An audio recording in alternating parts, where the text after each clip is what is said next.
I think Mohammad Aamir हैं पाकिस्तान के, जो मुझे लगता है कि दुनिया में 2-3 जो टॉप के बॉलर्स हैं, वन ऑफ द टफेस्ट। अस्सलाम वालेकुम दोस्तों, 2020 में एक भारतीय प्रोग्राम के दौरान विराट कोहली ने भी मोहम्मद आमिर से मुतल्लक ऐसे ही तासरात का इजहार करते हुए कहा था कि हालिया दौर में पाकिस्तानी बॉलर्स मोहम्मद आमिर दुनिया के 2-3 टॉप के बॉलर्स और मेरे करियर में सामने किए गए मुश्किल तरीन बॉलर्स में से एक हैं।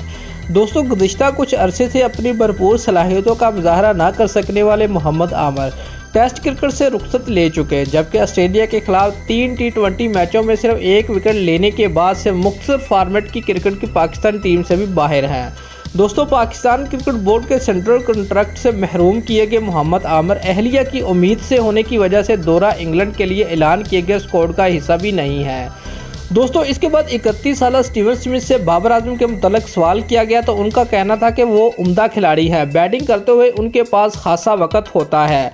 मुख्तसर वक्त में अपनी सलाहियतों का लोहा मनवाने वाले बाबर आजम इस वक्त तीनों फॉर्मेट की क्रिकेट के टॉप 5 बल्लेबाजों में शामिल हैं।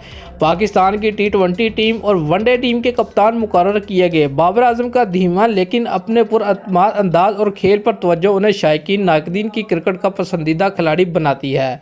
दोस्तों, अगर आपको हमारी ये वीडियो पसंद आई है तो लाइक और कमेंट ज़रूर करें और हमारे चैनल को सब्सक्राइब करना मत भूलिए। शुक्रिया।